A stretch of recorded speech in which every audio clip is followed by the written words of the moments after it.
anajulikana kama Mbilia Bel na Dina, kibao ambacho kinatukaribisha ndani ya mdahalo wa utawala Radio Waumini 88.3 FM, zikiwa zimekatika dakika 11 baada ya saa 3 saa za Afrika ya Mashariki. Hujambo msikilizaji, natumai kwamba uko salama salmini, natumai kwamba weekend yako imeanza salama.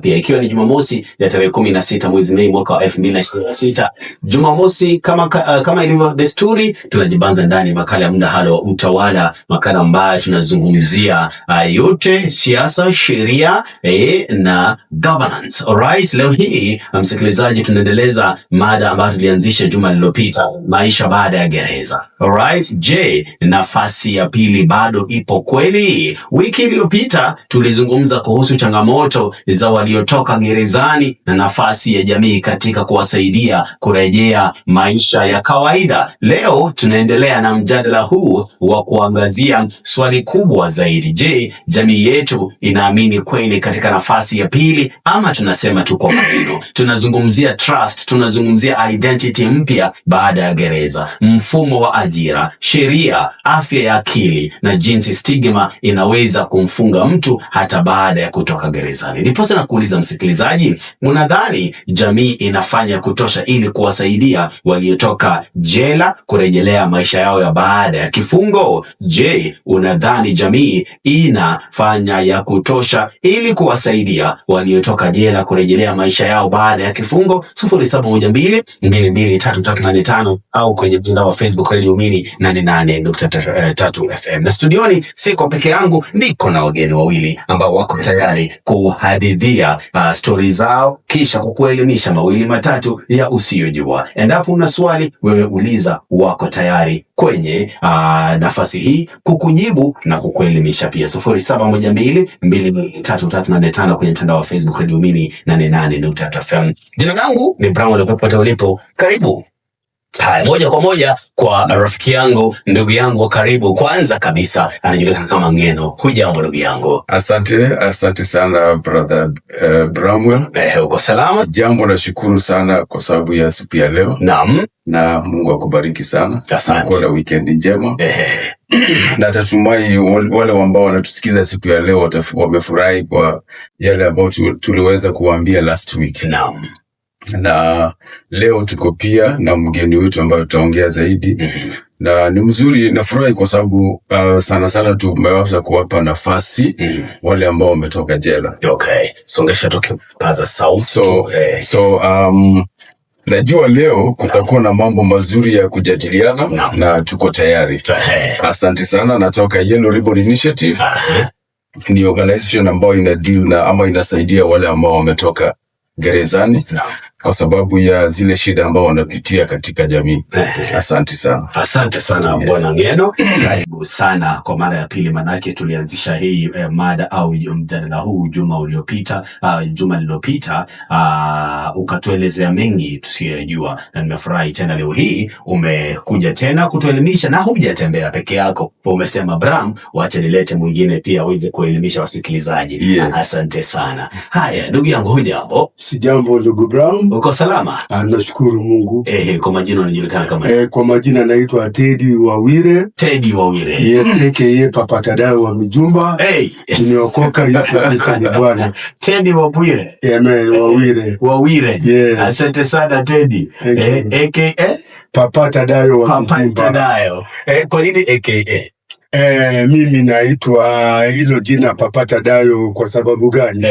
Mimi ni mtu ambaye Mungu aliokoa. Na hili jina Papa Tadayo linatokana na mwanafunzi wa 10 wa Yesu Kristo ambaye alikuwa anaitwa Thaddeus. Okay. Kwa Kiswahili Halo, hizi kwa nimejua. Tadayo. Papa Tadayo. Okay. Hiyo jina yangu ya usanii. Ndio.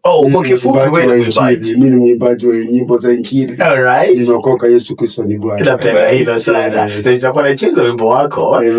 Nitakuwa nachezea msikilizaji wimbo wako nipoza aweze kusikia sauti na aweze kulinganisha na jina pia. Papa Tadayo, karibu sana Papa. Asante sana. Alright. Naam, Papa, tukiwa hapa na Ngeno juma lililopita, tuliweza kuanzisha hii mada ya maisha baada ya gereza.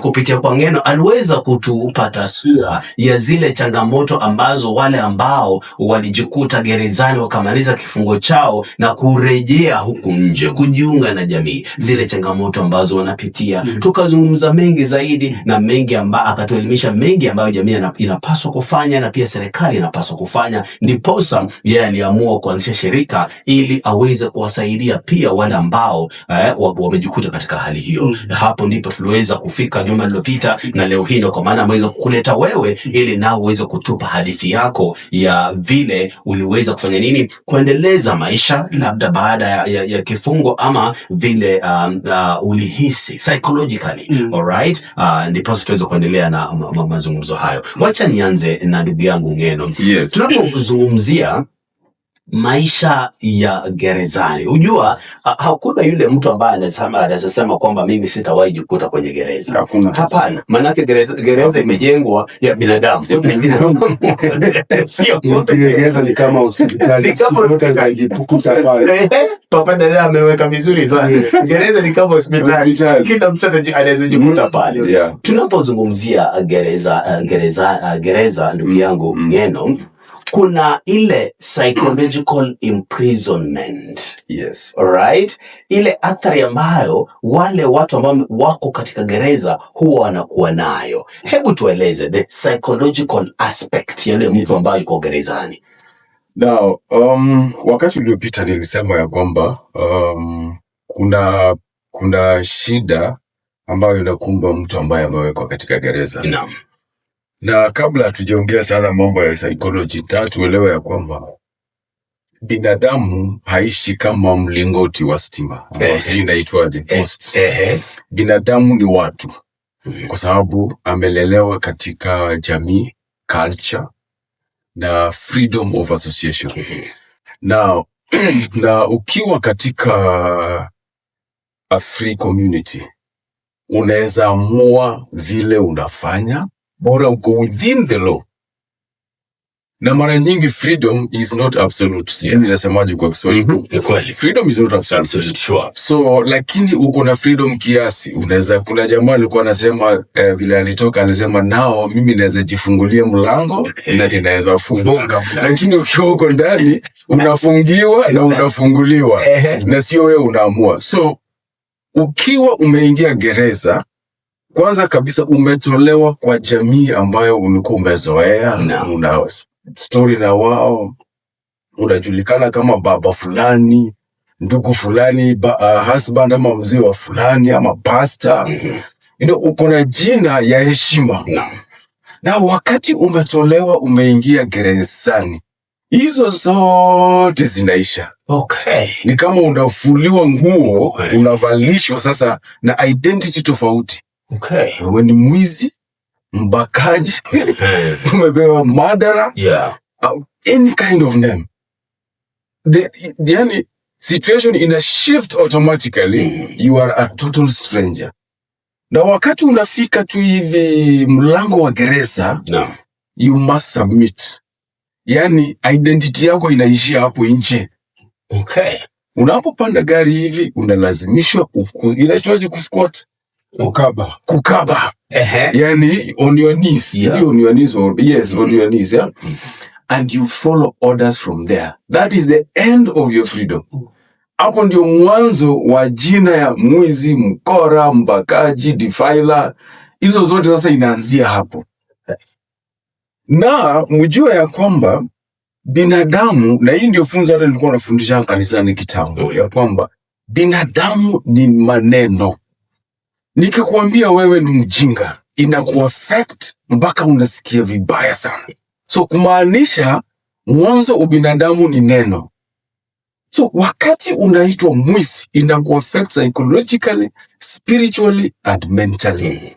So unaingia ndani ukiwa already umeshakuwa suppressed, wewe hauko tena, sio yule ulikuwa mwanzoni. So mwanzo wa psychological torture inaanzia wakati kifungo inaanza. Hapo ndio mwanzo wa shida. Wewe sio yule peke yake, sasa umekuwa mtu mwingine. Ndio sasa culture ya prison inaanza kuwekwa ndani yako. Ndio unasikia lugha kaba, fuata hii sheria, mbona unapiga. In fact, ukifika tu kwa mlango unapewa sheria na maaskari karibu 10 na lazima utii wote. Wow. Usipotii huyo anakuza mbona unisikii, na viboko inaanzia hapo, which is different na ile system ambayo ilikuwa nyumbani vile. So hapo ndio shida ya psychological torture inaanza, na ndio nilisema wakati ule ya kwamba institutionalization of humanity inaanzia hapo kwa mlango ya prison. Wow. You become prison from that time on. Ile culture ya nyumbani, ile system ya undugu, brother, husband, whatever you are called, imeisha. Unakuwa mtu mwingine sasa. Wow. Na ndio umepewa tag ya prisoner number. Sio ID number. Unajua saizi unaitwa Bramwell, ID number this. Lakini ukiwa prison kuna prison number. ID unaacha. You are no longer a citizen of Kenya. Okay. You are a property. Wewe ni property ya serikali, ndio unaitwa prisoner number. Hauna ID, prisoner number na jina yako with the tag prison.